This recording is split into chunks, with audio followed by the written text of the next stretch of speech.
आमिर साहब, जिस तरह लियाज साहब ने अपडेट भी कर दिया ब्रीफली कि अब तहरीक इंसाफ के रहनुमा फवाद चौधरी साहब का भी यही मौक़िफ़ सामने आया है कि असम्बली तो हर हाल में तहलील होनी है, 2 हफ्तों में हो, 1 हफ्ते में हो, 2 दिनों में हो।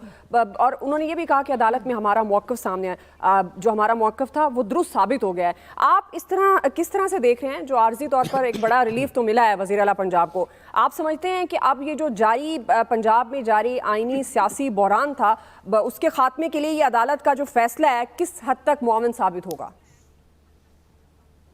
मैं आपको 3 ट्वीट बताऊंगा, फिर फैसला बताऊंगा, अपना तबसरा तजज़िया दूंगा। अयाज खान साहब का पहला ट्वीट है नज़रिया ज़रूरत, दूसरा ट्वीट है तहरीक इंसाफ के साथ इंसाफ हो गया।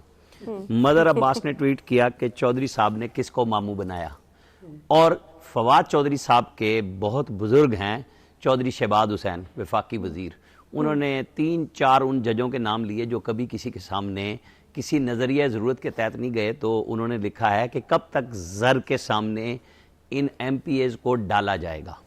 तो ये तो है जी कहानी कि क्या हुआ है, मतलब मैंने इसीलिए अपनी स्क्रीन से शुरू किया काम कि जी ये हुआ है इंसाफ।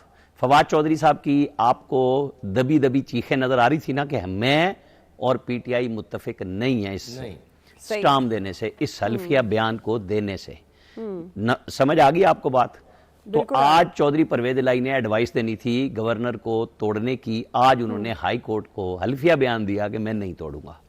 मतलब जुमे के दिन 23 दिसंबर को जो काम उन्होंने कुछ और करना था वो कुछ और किया, लिख के ही किया, जुबानी नहीं हुआ पहले की तरह। तो अब आप बात समझें कि पसे पर्दा क्या क्या था क्या नहीं था। वो मुनस इलाही साहब अपनी बात कर लें, चौधरी परवेज इलाही बात कर लें। 11 जनवरी की डेट है, तो हाई कोर्ट तफसीलात फर्दर देती है नहीं देती है, 11 को सारा फ्री कहने देना है, एतमाद का वोट लेना होगा, ये बात तय है। और एतमाद का वोट अगर पूरा होता तो वो परसों लिया जा चुका होता। ये बात सबको पता है कि बंदे पूरे नहीं हैं। अब वो चाहे वो गैर मुल्क में हैं, चाहे वो लाहौर के अंदर ही आराम से बैठे गपशप कर रहे हैं, या कोई प्रेस कॉन्फ्रेंस की तैयारी कर रहे हैं, किसी दिन बता देंगे। क्योंकि असम्बली तोड़ने की मंशा जिनकी नहीं थी वो चौधरी परवेज इलाही ने बता दी, और उन्होंने ये भी बता दिया कि मेरे 99% MPAs भी तैयार नहीं हैं। पंजाब असम्बली का सेक्रेटरी रात 9:30 बजे कैसे गया, वो कहते हैं ना चीफ सेक्रेटरी के साथ किसने किया, तो ये भी बताएंगे कि फिर पंजाब असम्बली का सेक्रेटरी कैसे 9:30 बजे अपने दफ्तर में मौजूद था ये सारी चीज़ें वसूल करने के लिए। लिहाजा वो जो हम पहले दिन से कह रहे थे कि वो तोड़ना या ना तोड़ना बिल्कुल है, असल बात यह है कि जी बैठ के बात कर लें।